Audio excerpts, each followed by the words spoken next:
السلام عليكم ورحمة الله وبركاته. ازيكم يا شباب؟ عاملين ايه؟ معاكم ميس رشا، مدرسة كيمياء. هكون معاكم ان شاء الله خلال رحلة الثانوية عامة 2026 في القناة حل معايا. القناة دي اللي هي هدف منها ان احنا نحل ان شاء الله كل الاسئلة بكل التركات في جميع كتب الثانوية العامة، الكتب الخارجية ان شاء الله.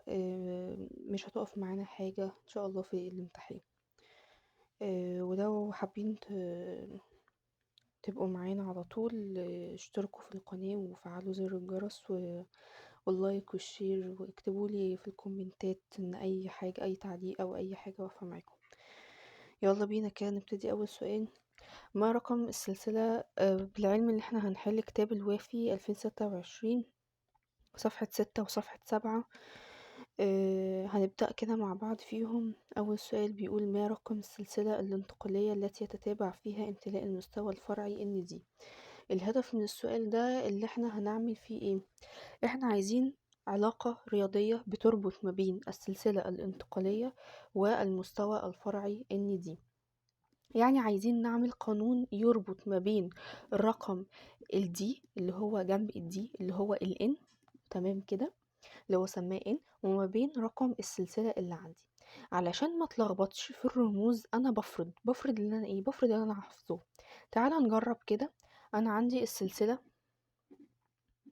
الانتقالية الأولى، تمام كده. احنا عارفين ان السلسلة الانتقالية الأولى بنملي فيها المستوى الفرعي 3D، وأكيد دي فين؟ دي موجودة في السلسلة الانتقالية الأولى، بيتملى فيها مستوى الفرعي 3D، تمام. وأكيد السلسلة الانتقالية التانية بيتملى فيها 4D، وهكذا التالتة بيتملى فيها ايه؟ 5D. هنفرض احنا في الأولى ان السلسلة الانتقالية الأولى بيتملى فيها ان 3A 3D. هو هنا سمى الرقم اللي جنب الدي بN، تمام. يبقى أنا عندي N بتساوي 3. السؤال ده: ازاي نخلي التلاتة بتساوي الواحد؟ أي معادلة من دولت لو احنا عوضنا N بتساوي 3 هيطلع النتيجة النهائية بواحد. نمسك ألف، 3 ناقص واحد ب2، غلط، هي مطلعتليش واحد. نمسك ج، 3 زائد واحد ب4، ما طلعتليش واحد. نمسك د، 3 زائد 2 5، لا، 3 ناقص 2 واحد. إذا هي دي العلاقة، تمام. ولو قابلنا السؤال ده في الامتحان علشان نحل بسرعة، لازم تعرف ملحوظة ان دايما رقم السلسلة بيكون متأخر عن رقم المستوى اللي بيتملأ فيه بكام؟ ب2. يعني دايما انا بنقص 2 فعلا. الان اللي هو المستوى الفرع اللي بيتملى، لو نقصت منه 2 بيديني ايه؟ رقم السلسلة. ده كان اول سؤال معانا. طب تعالى نشوف تاني سؤال. تاني سؤال بيقول ايه؟ بيقول، ثواني كده، بيقول: تقع السلسلة الانتقالية ان في الدورة الرئيسية. طبعا اللي معاه الكتاب يقدر يشتغل منه عادي، احنا بنشتغل من كتاب الوافي ويتابع معايا، واللي معهوش الكتاب انا بكتب لك السؤال واجابته والحل تحتيه علشان بس الايه، آه الحل دايما بيكون محتاج ورقة فاضية اشرح لك وافسر لك الاجابة مليون في المية. تقع السلسلة الانتقالية ان في الدورة الرئيسية وكام؟ طبعا احنا عارفين برضو، احنا قلنا احنا عايزين علاقة. الهدف من السؤال ده اول ما بيقولك النات واتنين وتلاتة، هو عايز ربط عموما ما بين السلسلة الانتقالية، تمام، والدورة بتاعتها. طيب، هو فرض لي ان السلسله الانتقاليه بان. هتقولي ازاي؟ مش الان دي كان دايما ان جنب دي؟ انا ماليش علاقه بالرموز، الرموز دي انا ماليش علاقه بيها، انا بمشي قد ما هو بيقول لي حاجه بالظبط. يعني هنا بيقول لي تقع السلسله الانتقاليه ان، اهو الان في الدوره ايه. انا هفرض من عندي ان السلسله الانتقاليه الاولى بيتملى فيها ال3D وال4S. وكنا احنا اخدين كده معلومه بتقول ان منين اعرف، او اللي مش عارف المعلومه دي اهو بعرفها لك، ان منين اعرف رقم الدوره اللي عندي؟ بعرف رقم الدوره اللي عندي باللي جنب الايه، الاس، تمام. اعلى رقم جنب الاس هو ده اللي انا باخده. يعني ايه؟ يعني السلسله الانتقاليه الاولى اللي بيتملى فيها ال3 دي وال4 اس، الرقم اللي جنب ال4 اس هو ال4. ده بيقولك ايه؟ مش اس اصلا، اس 3 دي و4 اس قبليها حاجات تانية كتير. ليه انا اخترت بالذات 4 اس؟ هي القانون بيقول لي كده: رقم الدورة بيساوي اعلى رقم موجود، او يعني اعلى رقم موجود جنب الايه؟ الاس. تشوفوا، عشان كده قبل كده اكيد بيكون فيه 3 اس، واكيد بيكون فيه 2 اس، واكيد بيكون فيه 1 اس. فانا مش عايزه كده، انا عايزه اعلى رقم موجود جنب اس. اذا انا هنا في الدوره الكام؟ في الدوره الرابعه. قلت انا هنا موجوده فين؟ في الدوره الرابعه. تمام. الف ان زائد واحد. نعوض ان. انا عايزه ايه؟ انا عايزه الهدف من السؤال. خلاص، السلسله الانتقاليه الاولى الدورة الرابعة، أنا عايزة ده يساوي ده، عايزة الواحد يساوي 4. من أهنه معادلة من دولت. ألف n زائد واحد. ال n هو قالها لي بواحد، واحد زائد واحد ب2 مش ب4، ما ينفعش اختار دي. ج n زائد 3. n بكام؟ أفرضها عندي بواحد، واحد زائد 3 4. ينفع. ب n واحد زائد 2 ب3، ما ينفعش. واحد ناقص 3 ب2، ما ينفعش. إذا العلاقة دي لو أنا قلت السلسلة الانتقالية الأولى زائد 3 هتديني 4، اللي هي إيه؟ الدورة بتاعتي. طيب، نيجي في السؤال رقم 3. بيقولي عنصر توزيعه الإلكتروني الكريبتون 5s1 4d5. يقع أعلى عنصر توزيعه الإلكتروني إيه؟ الفكرة في السؤال ده بيلعب عن لغويا وعلميا برضو. يعني ايه الفكرة هنا؟ هو بيقولي العنصر، هو مديك العنصر اللي فوق وبيسأل عن العنصر اللي تحت. بمعنى ايه؟ يعني هو مديك العنصر اللي فوق وبيسأل عن العنصر اللي تحت منه. تمام. تمام. المطلوب ايه؟ المطلوب دلوقتي ان هو بيقولك انا اكيد طبعا انت عارف ان عندي النيون، الهيليوم الاول، وبعد كده النيون، وبعد كده الارجون، وبعد كده الكريبتون، وبعد كده الزينون. تمام. هو مديك الكريبتون يقع اعلى عنصر توزيع، هو فعلا اعلى عنصر توزيعه الزينون. مثلا لما بيقولك انا ساكن فوق محمد، انا ومحمد هنا. تمام. مكان محمد فين؟ يبقى هو عايز ايه؟ عايز ده. اذا في الاختيارات بالاستبعاد انا هستبعد الارجون وهستبعد الارجون، وهختار يا اما الزينون يا اما ايه؟ الزينون. هيجي هنا فين؟ في التوزيع بقى الالكتروني. انا قلت لسه قاعده قايلاها، رقم الدوره انا بعرفها من اعلى رقم موجود جنب الاس. فانا عندي دوره السادسه، ده في الاختيار الف، وعندي الدوره السابعه، ده في الاختيار ب. تمام. انا اختار ايه؟ هو بيقولي هنا 5s. 5s ده ايه؟ دورة 5. فأنا عايزة ايه؟ أنا عايزة الدورة السادسة اللي هو ده، تبقى الإجابة ألف. تمام. نيجي للسؤال رقم 4. بيقول ما التوزيع الإلكتروني لعنصر يقع في السلسلة الانتقالية التانية والمجموعة الرئيسية ايه؟ 3b. طبعا ده باللاتيني، باللاتيني هي مجموعة 3b، وهو عايز السلسلة الانتقالية الايه؟ التانية. اللعبة في السؤال ده أول ما تشوفه هو انت لازم تكون ايه؟ عارف الكود. انا بسميها الكود العنصر، هو بيقع فين. هو مديلك مجموعته، تمام، ومديلك السلسلة بتاعته. اكتب كل المعلومات اللي انت تعرفها. بمعنى ايه؟ انا اعرف ان السلسلة الانتقالية التانية بيتملى فيها، تقولي ثواني، الاولى بيتملى فيها الفور اس والثري دي، اذا بزود واحد، يبقى التانية 5s وايه؟ وفور دي. الله ينور. ده اللي بيتملى فيها. بالاستبعاد طبعا ألف وجيم ملغيين لأن هما مش بيحكوا عن ده. هو بيقولك بيقع في المجموعة الرئيسية 3b. طيب دي أول مجموعة، لو انت تعرف دي أول مجموعة بتقابلنا في العناصر الانتقالية. يعني لسه بتقول يا هادي، يبقى الدي لسه فيه الكترون واحد، والاس طبعا بيكون مكتمل بالاتنين. هتقولي ازاي؟ اقولك ما انا عندي في ال1 A وال2 A دولت بيكونوا اللي هو العناصر بتاعت الفئة اس، بدخل فيها على ايه؟ بدخل فيها على العناصر الانتقالية اللي هي الدي. بتبتدي من ايه؟ 1 2 3، بتبتدي من 3 بي. لسه بتقول يا اهو 3 بي عشان هي مش باينة عندكم، لسه بتقول يا هادي 3 بي.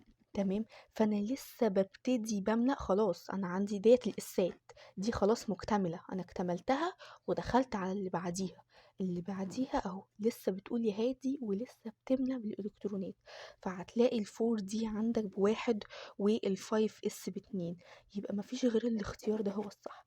هتقولي طب به 5 اس 1 و4 دي 10، لو انت مذاكر هتعرف ان ده اصلا من العناصر الشاذة اللي بتتحفظ، اللي هي موجودة كده تقريبا. ده النحاس تقريبا هو ده اللي موجود ايه، مش في اول العناصر المجموعة، لا ده في الاواخر كده لو انت عارف. بس هي بالاستبعاد طبعا نستبعد دي، وبالحفظ اللي انت حافظه هتختار ايه؟ هتختار ده. نيجي للسؤال رقم 5، بيقولك ما التركيب الإلكتروني لعنصر انتقالي رئيسي يقع في المجموعة ديت؟ تعال نفكها. أنا عندي ده بيكون الخمسة، وهنا يبقى ايه؟ بزود واحد، يبقى 5 زائد 1 بكام؟ ب6. يبقى 6 بي. اول ما عينيك تلمح ان احنا موجودين في ال6 بي، دي عناصر المجموعة الشاذة. ليه بتسمى كده؟ لان هي بتشذ عن التوزيع الالكتروني. بمعنى ايه؟ انا عندي مفروض ان الاس بيكون مكتمل باتنين، و نفرض هنا 4 اس 2 3، دي مفروض اس مكتمل باتنين، انقص 6 ناقص الاتنين فيديني 4. مفروض هو ده التوزيع الالكتروني اللي عندي، عشان 2 زائد 4 بيدوني 6. بس قال خلي بالك ان دي من عناصر المجموعة 6 بي. دي ما بيرضاش بيكون فيه 4 إلكترونات، بيقول لأ هو بيحب الاستقرار. فيقوم عامل ايه؟ اخد إلكترون من الاس، وتتحول عندي ل4 اس 1 ل 3 دي 5. اذا كده ده بقى عنده نص مكتمل، وده بقى نص مكتمل، اذا هو اكثر استقرارا. تمام كده، كده هو اكثر استقرار. تمام، يبقى ايه؟ الناس كلها هتعمل ايه؟ هتقول ده 2 ده 4، فتقوم مشفتة تقول لا ده غلط وده غلط، وتختار ما بين ده وده. اقولك لا، 6 بي اول ما تشوفها انا بتكلم عن عناصر الايه، انا بتكلم عن الكروم واللي تحته. دي المجموعة الشاذة اللي هي بتشذ عن التوزيع الالكتروني. اذا دي الصورة العامة اللي هي 1 و5. اذا انا 2 و2 دولت مش معايا، انا ما بين ب وج. طب تعالى هنا، قالك النات. طالما النات يبقى انا بعمل علاقة، يبقى انا ايه؟ عايزة معادلة رياضية.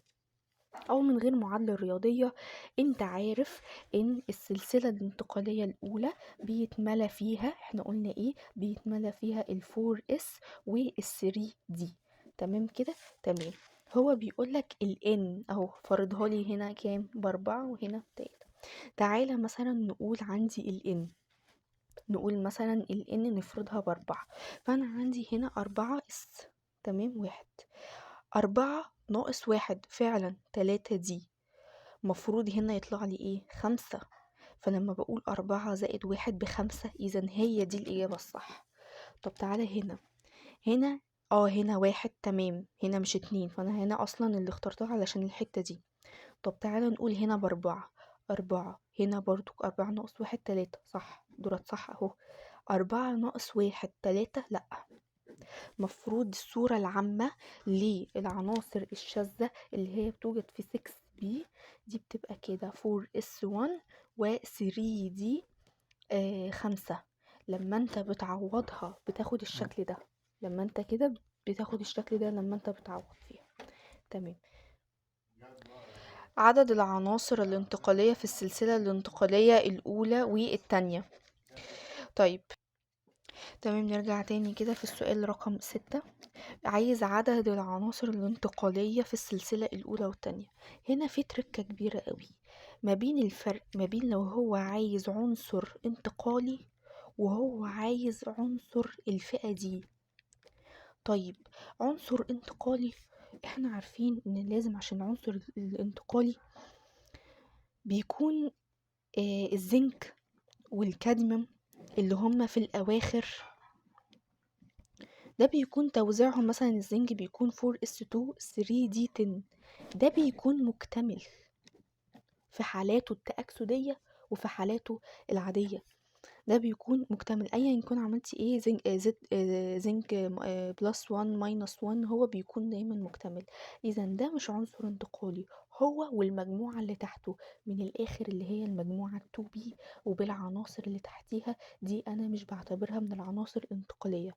طيب، عايزة تقولي ان العناصر الفئة دي هي اصلا عناصر الفئة ديت بيكون فيها كده 10 عواميد كده. تمام، تمام، هي بيكون فيها ايه 10 عناصر. لو هو قال لي عناصر الفئة دي وسكت هم 10 وموجودين عندكم في الجدول الدوري. لكن لو قال لي عنصر انتقالي انا بشيل اخر عمود اللي هو اللي فيه ايه الزنك والكادميوم. هو بقى عايز لي ايه، عايز لي السلسله الانتقاليه الاولى والسلسله الانتقاليه التانية. خلاص، في السلسله الانتقاليه الاولى بكمل 10 وهنا بكمل 10، بس باجي على اخر عنصر واشيل منه الاخير. فاذا بدل ما عندي 10 عندي ايه 9، وهنا بدل ما عندي 10 عندي ايه 9. بجمع الاتنين على بعض فبيدوني 18. اذا ده لو قال لي عناصر انتقالية اولى وتانية بجمع. تمام، لكن لو قال لي اولى وتانية وعناصر فئة دي بختار 20 مش بختار الايه 18. تمام كده. نيجي للسؤال رقم 7 والسؤال رقم 8، دولت نفس الفكرة. السؤال ده بيلخبط ناس كتير قوي، بس هو حله في اللي انت تبص على ايه التوزيع الالكتروني والاستبعاد لو انت مش عارف في الامتحان. السلسلة الانتقالية الاولى وسلسلة الانسيدات وسلسلة الاكتينيدات والسلسلة الانتقالية الثالثة. اكتب توزيع الالكتروني لكل واحد فيهم. هتقولي انا مش حافظ غير الاولى. طيب الاولى فيها ايه، السلسلة الانتقالية الاولى 4s2 وال3 دي ايه 4s2 وال3 دي اللي عندك من ان لحد 10. تمام، ده اللي هو فيها. طيب السلسلة الانتقالية التالتة وسلسلة اللانسيدات، انا عندي في السلسلة اللانسيدات المفروض بتكون الفور اف بتكون 4 اف 14 و 5 دي 1. تمام، وهنا برضو هي المفروض بتكون برضو 4 اف 14 و 5 دي واكيد طبعا في هنا ال 6s و 6s. سلسله الاكتينيدات انا اصلا مش بملى فيها ال 4f، انا بملى فيها الايه ال 5f. بصي هو عايز ايه، هو عايز عنصر ينتهي توزيعه الالكتروني بالمستويات ده 4f. اذا دي مش معانا، والاف ظهر، اذا السلسله الانتقاليه الاولى مش معانا. اذا انا الفرق ما بين سلسله اللانسيدات والسلسله الانتقاليه الثالثه افرق ما بينهم ازاي.